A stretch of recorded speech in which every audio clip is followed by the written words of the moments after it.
management of their rangelands. Conflicts with other land users have reduced, and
created a strong foundation for better management. We helped to set up an official agreement between the local government and the community to secure resource rights, which provided greater incentives for the community to put their plan into action. The community also needed to invest time and resources to finding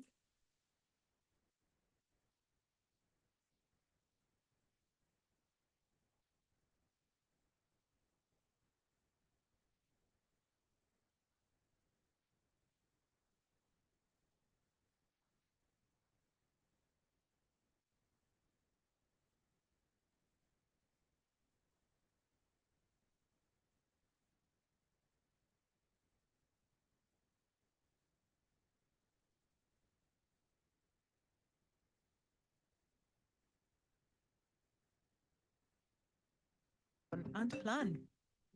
New problems arise, my team and I will happily come back and support the community to resolve them. But for now, my work here is done. Marvelous.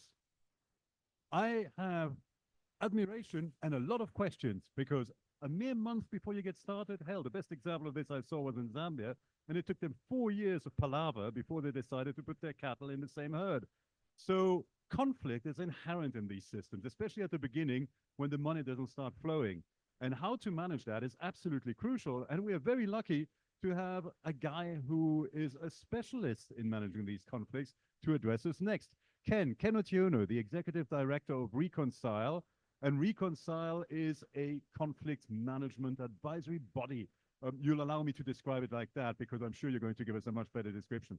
So Shetan, the film is over, so please take your seat at the front of the class. And Ken, come and join us.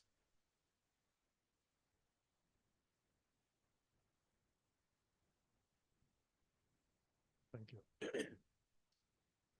Thank you very much. I think the film has summarized my presentation. And Fiona,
based and a deliberative and structured approach to generating and processing information in rangelands and its resources, using the information and looking at how this information is then utilized and managed.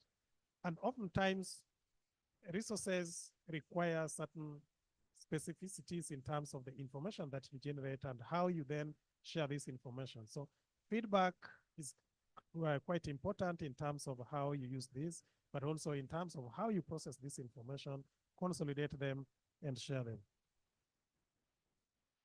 I think this has already been, the leaves that we were seeing in the cartoon are, we can now see them and we can see real human beings.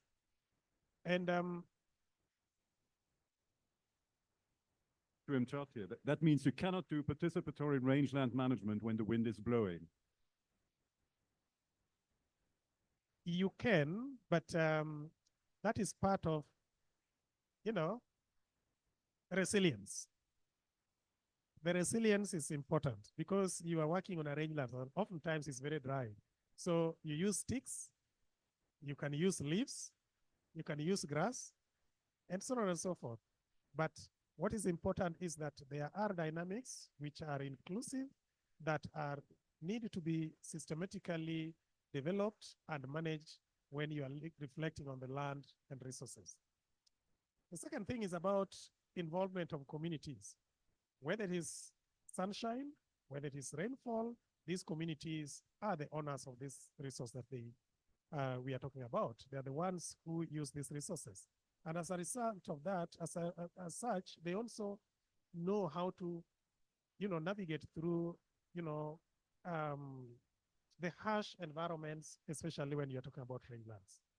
And therefore, looking at a multi-dynamic approach where authorities and communities work together to define and make decisions. So in terms of reflecting the implementation, so 5 things underpinned the work that was done in Kenya. And I'm speaking of a practical project which was executed between 2017 and 2022. And we looked at a number of things. The first thing was about the restoration itself. The second thing was we appreciated that you cannot deal with this restoration without looking at how you anchor them in policy. And the third thing was about strengthening the institutions. Fourth is about rehabilitation work. And then lastly is about livelihood improvement. So when you talk about restoration work, firstly, some of the things that we saw in the cartoon was that there are invasive species of different kind, depending on whether it is a resultant of flooding, siltation in the unusually dry areas, or it is as a result of changing land use pattern or land use cover. So degradation is bound to happen. And therefore, accepting that there's degradation is something that we needed to look at first. And in order to do that, we go back to the first step of defining the units of rangelands for rehabilitation and restoration. And the second thing in terms of policy, one of the lessons we learned, particularly when we went for benchmarking in Ethiopia, was that we saw 2 things. Firstly, there was one system that operates within a framework, an institutional framework that is within a legal or a policy framework. And this was defined around cooperatives.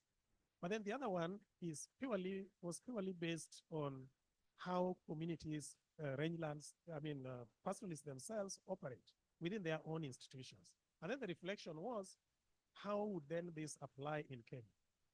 Within a system that is not the same as a legal and a policy environment that is not the same as in Ethiopia. So we thought that it would be important to think on how we anchor PRM as a process and a tool that needs policy support.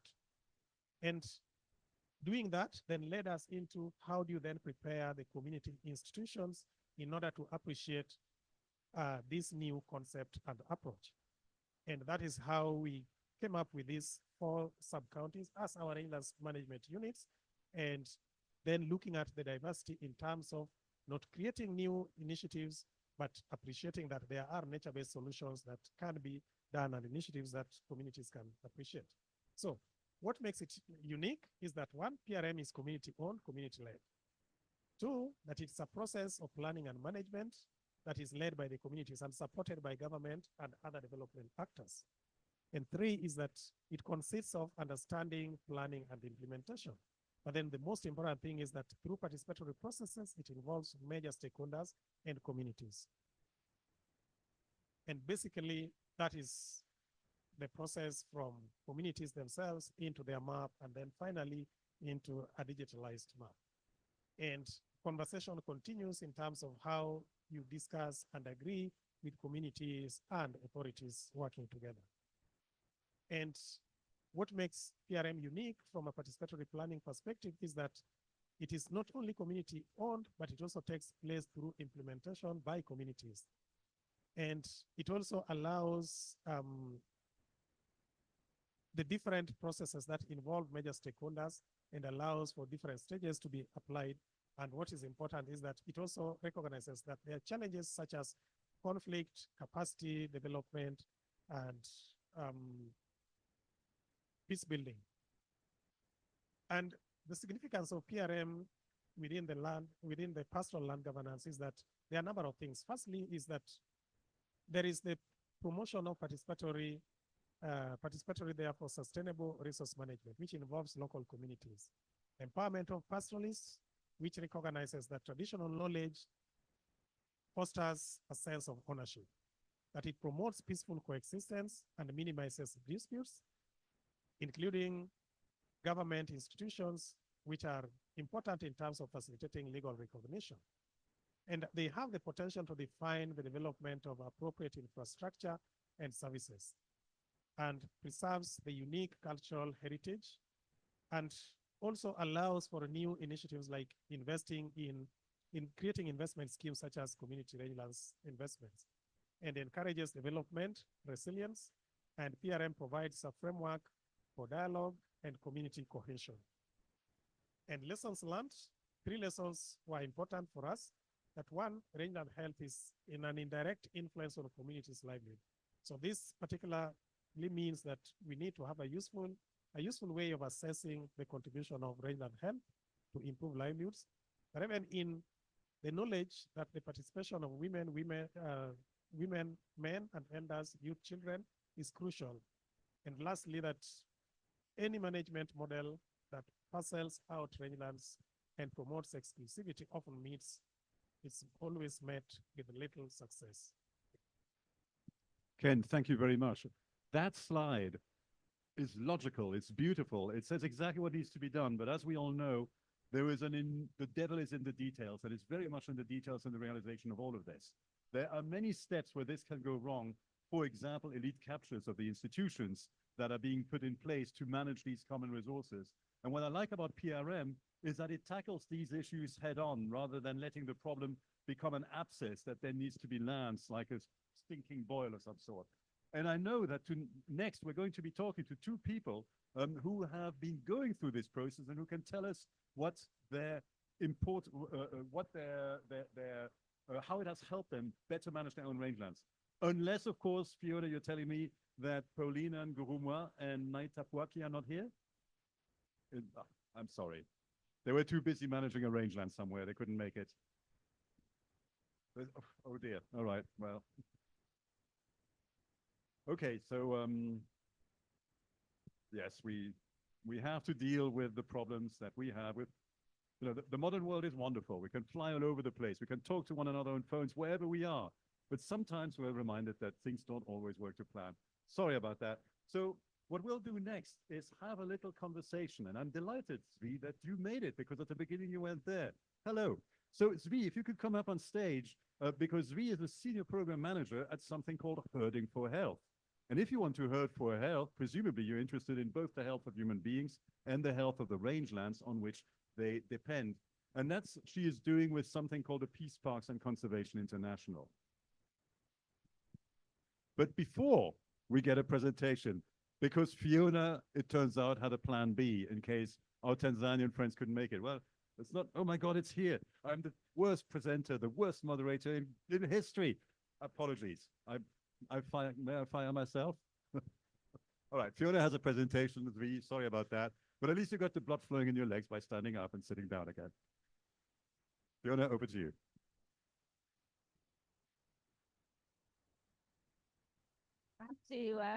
I'll have to read it because I can't remember exactly what I wrote at 2 o'clock this morning. Okay. Yeah. So PRM was first established in Ethiopia, and then from there, with lessons learned, it was piloted in Kenya and Tanzania, as Ken explained, and then through the CGIAR initiative on livestock and climate, we've been continuing to support it. It's strengthening and taking it to new areas of Kenya, but it's kind of at a stage of like, where do we go now? And also, what can we learn from the participatory forest management approach to how this can be kind of taken to a different level, almost maybe establishing like a social movement where the principles form the core of something bigger. I don't know. This is kind of some of the things that I wanted to discuss here, and particularly Patrick and his kind of thinking in this regard would be really useful. The gentleman from Zambia, if you want to come inside, there's space here if you'd like to come in.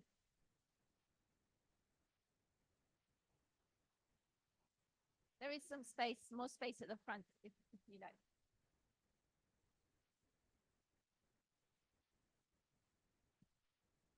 Okay. So, the importance of rangelands. Don't need to go into the importance of rangelands, but just thinking spatially, you know, we've been practicing participatory rangeland management in a small part of the world. Is it applicable to other parts of the world? Mongolia, Latin America, etc. You know, these are some of the questions we're asking. 54% of terrestrial surface could be used for rangelands, and this is also the same areas where ruminant production dominates. Not quite sure. Okay, just a thought about degradation. Rangeland degradation is getting talked a lot about here, and participatory rangeland management can be a tool for reversing degradation when it occurs. But degradation is actually very difficult to pin down in highly variable systems. Overgrazing, we hear that a lot. It's an easily used term, but it often doesn't reflect the reality on the ground, particularly in long term, and is rarely defined. So it's very easily used. And what we do see in drylands, in rangeland, is that an area that may look degraded one day, with a good rainfall, it can almost change overnight with the grass regenerating. Where intensive pressure exists, the root causes are not necessarily what you see on the surface, the overgrazing, but the root causes are often political, whether it's insecure tenure, marginalization, etc., etc. And, you know, this often requires political solutions as well as technical solutions. Otherwise, the technical solutions just become a band-aid. And what we're not hearing enough about, I think, is invasive species. I mean, this problem is across pastoral areas, across rangelands. And though it's very easy to talk about something like overgrazing, I would like more attention paid to the invasive species, because this is not something that's contentious. It's a real physical problem that many pastoralists are facing in the rangeland. And also, when we actually have scientific reviews of degradation, it's actually the big figures that are bandied about are often challenged. I mean, there was one study, though those rangelands may look degraded on the surface, actually, when you actually go down to the details of it, it's not as bad as it looks. So it's basically saying, let's have a more nuanced discussion about degradation, and also look at some of those problems that really can be easily resolved, or should be receiving more attention, which is invasive species, for example. Absolutely. I was in Namibia 2 months ago, and their invasive species, rockman, camel thorn, spikes big enough to destroy tractor tires, let alone ruminants. I mean, of course, you cannot grow any food from that kind of landscape. And once you look at that, you see that problem pervasive around the world. Once you can recognize bush encroachment, you see it one of the most common problems ever. So I very much want to support your point. Yeah. And the longer you leave it, the worse it's going to get, because many of these invasive species, once they're rooted, are incredibly difficult to remove. And I really, walking around here, I don't see anything actually about invasive species. Maybe I need to listen more, but I'll be watching out for it. Anyway, even if there We'll be talking about it on Saturday morning in a session that I've shared with you. Anyway, even if there is no degradation, there are opportunities to raise productivity. And cost of interventions. We've been trying to put some figures together to try and present a business case for participatory rangeland management, or for rangelands restoration.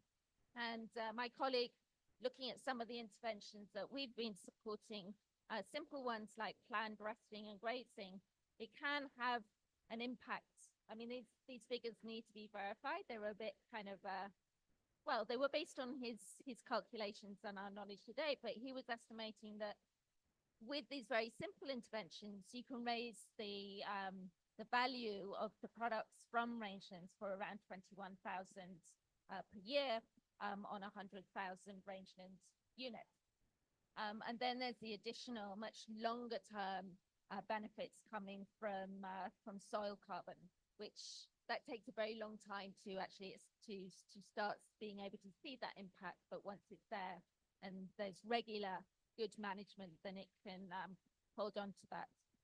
And I mean, we're getting triple wins here. You know, we're not only getting improved productivity of the rangelands, we're getting the improved productivity of the livestock, improved incomes, and looking at climate change, reduced emissions per kilo of animal, per kilo of meat, because the healthier the animal, then the less emissions. Well, the emissions of a kilo of meat or liter of milk will be less because the animal is more productive. Next slide. Oh, sorry. Yeah.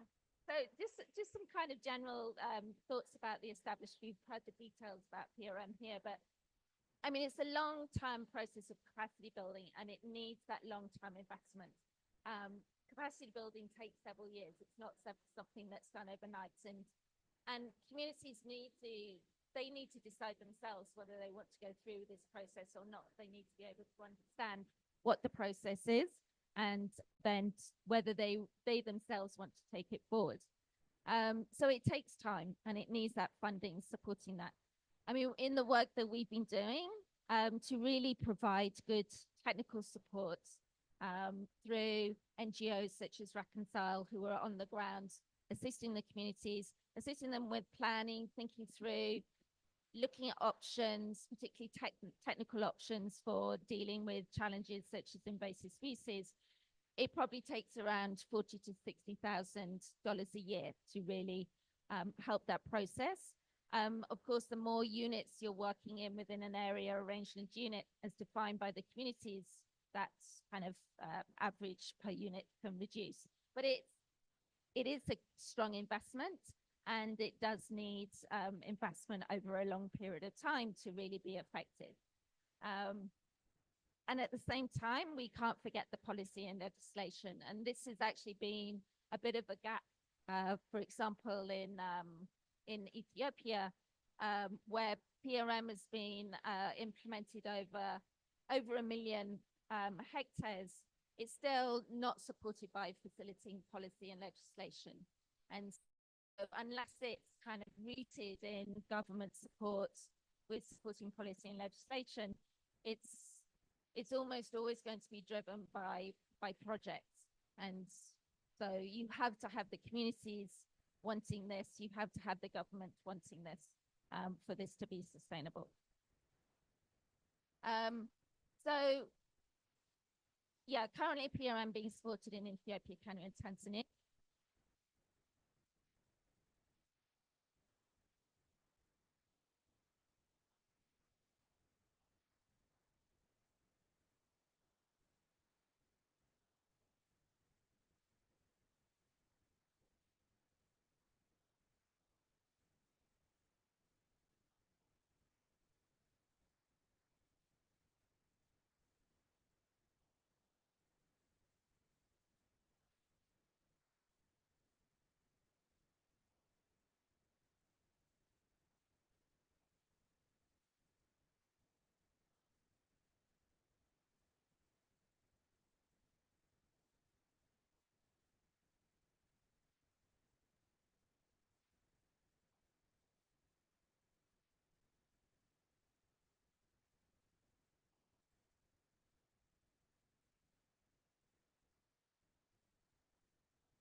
of course. But if you have that same land, dividing the piece, maybe having some plants, you control how long will they stay there, given the carrying capacity. So the issues of the impact that they create, the equation we have, mostly we focus on the number of the cattle, their land of the size, but we forgot the time that those cattle export to that area. So that's why I tell you that sometimes we have, regardless if there is enough pasture, we use the same cattle to regenerate and improve the soil quality. And for those actually, one of the group that Pastoral World, one of the Pastoral World have shared, somebody shared a cattle poop where there is a life coming out of it in one of the rangelands in Australia. The secret is, if you have a very big number of the cattle in the degraded rangeland, at least for a piece at the same time, they will till the land. So even if there is a seed within, it is easy for them to sprout out, to come out. But also the manure concentration is, if you put them at least in a small area, it is easy for the manure concentration to have an impact if you let them more freely. So just in short, yes, in Tanzania we have that. And I think it is, I have to agree, it is something that is promising in restoring the degraded rangelands. Thank you, Joshua. I think we actually understand each other. We just didn't understand the wording, because what you're describing is high density or ultra high density grazing, which is a fantastic way of restoring landscapes. But of course, you move the cattle when you need to move the cattle, not according to some predefined calendar. It depends on the soil, it depends on the weather, it depends on rain, and all the rest. And it works absolutely brilliantly. But as you pointed out, communities have been doing this for decades and centuries, and it is participatory and it is rangeland management. So Fiona, does that get the PRM stamp of approval? Or because it doesn't use the protocol developed by a CGIAR center, does it not get this the stamp of approval?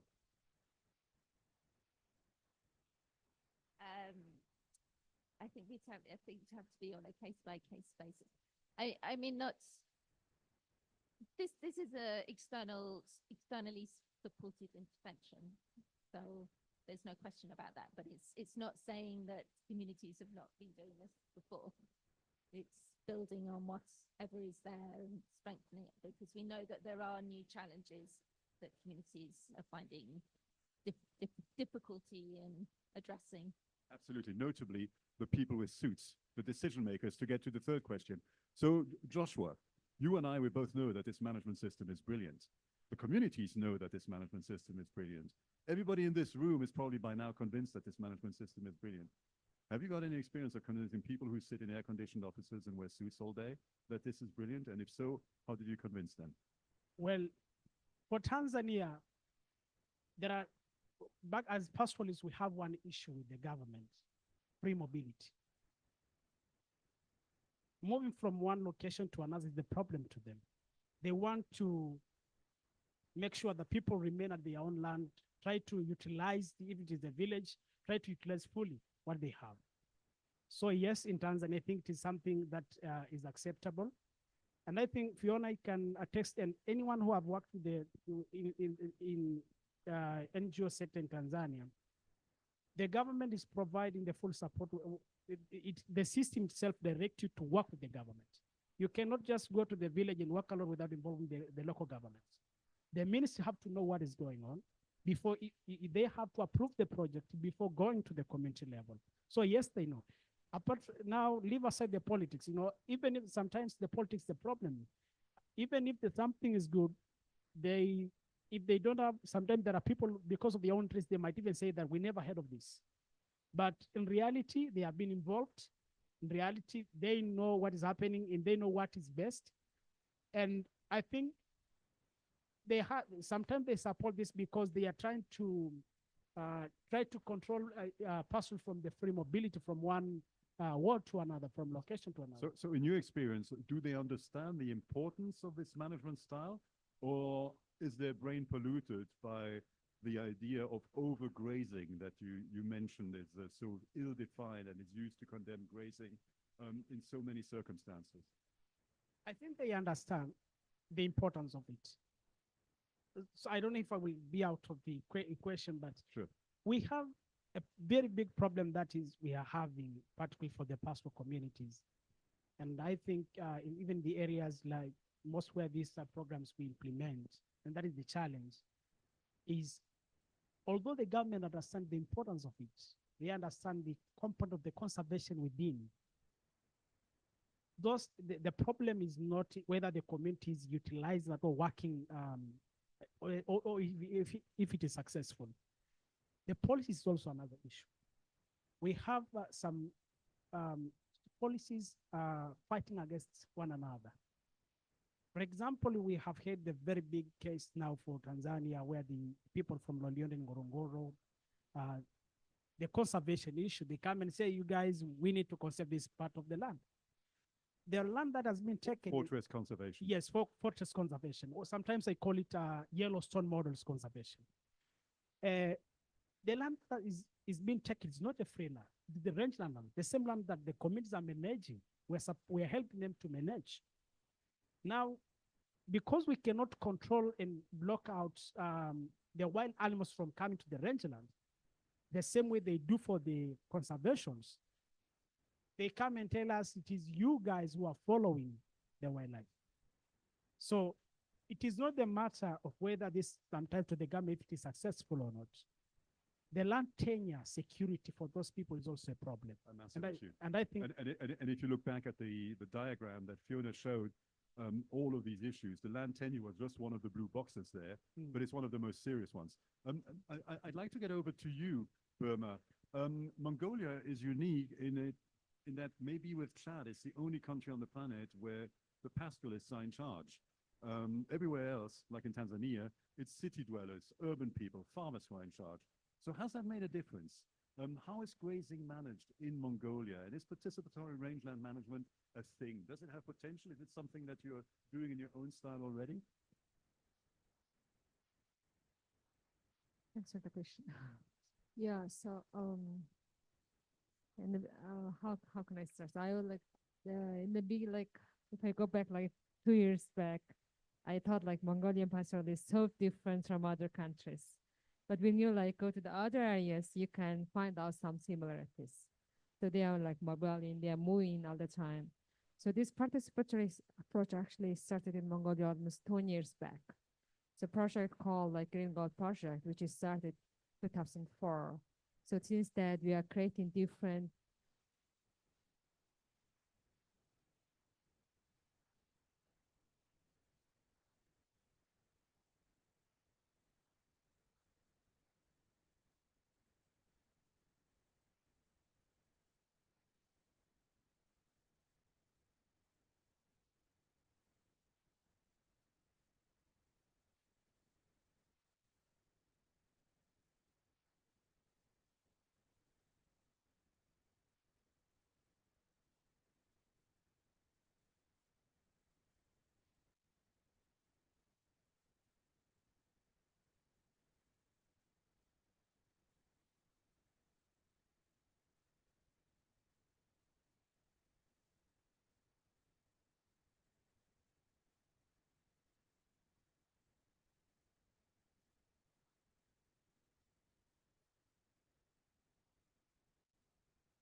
ownership, even at traditional level, so that government, when it comes in, which is what we're seeing in South Africa, they are able then to address some of these issues even at a national level. In South Africa, for instance, they're starting to look at things like OECMs, other effectively area-based management systems, where it's actually communities that are driving and saying, we want to be stewards of this land.